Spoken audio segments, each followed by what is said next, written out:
Nothing warms you up on a cool fall night better than a hot toddy. And here to show us his version of some fall beverages is our Mixologist Supreme, Dean Hurst. How you doing, Dean? That's tall. That's tall. I got to deliver on this one. You always deliver. Thank you. So it doesn't really quite feel like fall yet. Maybe during the daytime, it did for a couple days. I felt a couple days ago. Well, here but at in least Florida, at night. Yeah, you have that leather jacket and you bring it out. Even though it's not really cold enough to wear it, you still really want to wear it. So that's Tampa. You know, that's just what it is. And again, you just have a drink to go along and enjoy. Yes.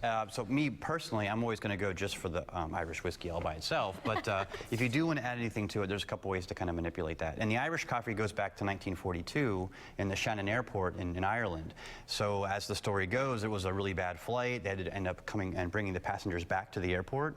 So the bartenders kind of whipped up this Irish coffee to welcome everyone back, to kind of warm them up. And it became this legendary thing that then carried over to San Francisco in 1952 and was recreated at the Buena Vista.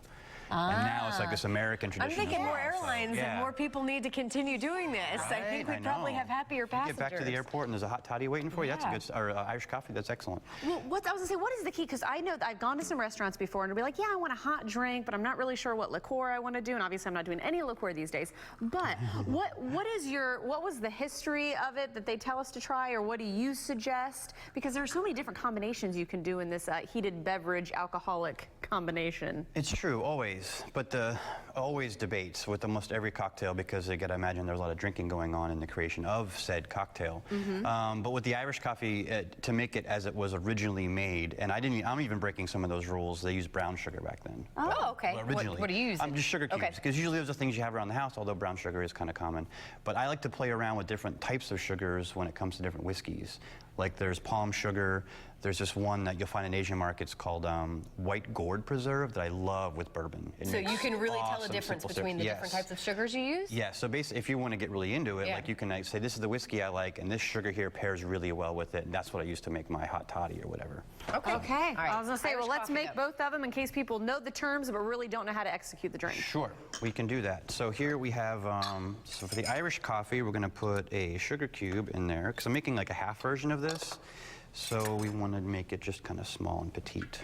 By the way, I think this is the first time we've had a tea kettle in our kitchen, which has been pretty fabulous. I'm not going to lie.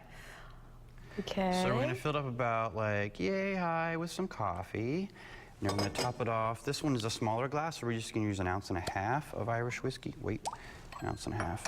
And I picked red breast because this is 100 proof, so 50% alcohol, so it's a little strong. So the coffee will kind of break that down. That's coffee with a kick. Right, and you want just a nice, this is some cream I whipped up. Let it kind of... Oh yeah, it's like cream I whipped up. Spoiling us. Like usually you see like a little creme de menthe or something on there, and that's just to make it green. But this is like the traditional way to do it. A little fresh cream whipped on top, and the hot toddy is so easy. Yeah, and we just have about a minute left. No worries, this what is a hot fast. toddy? It's basically spirit with hot water. Okay, all right, okay.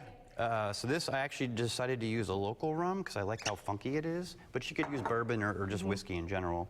So here, a nice healthy dose of whiskey, some hot water, and I like to put clove, cinnamon, and an orange peel on it. Oh. Now, you know, the old adage that if you're not feeling well, a hot toddy is the place, you know, the drink to go to. How much truth is to that statement in your experience, Dean? Like if you normally drink hot tea or hot water with your sore throat, then why wouldn't you pick up a diluted down whiskey? Wait, what did you just pour in here that's floating in the top? That's clove. Ah. Yeah, so clove, cinnamon, a little bit of orange, all those things that remind you kind of the holidays in some way or form or fashion. And as it warms up a little bit, it gets really nice too, because the orange really explodes, the clove comes out, the cinnamon sweetens things up. You can put a drop of sugar in it if you like. But can I drink the coffee? Please. I was going to say, and she's drinking that Dean Swell Me, made some hot chai tea, so thank you, Dean. Yes. Cheers, guys, to fall. Yes. Florida fall. Yeah. Yeah, man. Dean, thank you so much. We love when you're here. Oh, wow. My pleasure. Happy to be here. Thanks, Dean. Appreciate it.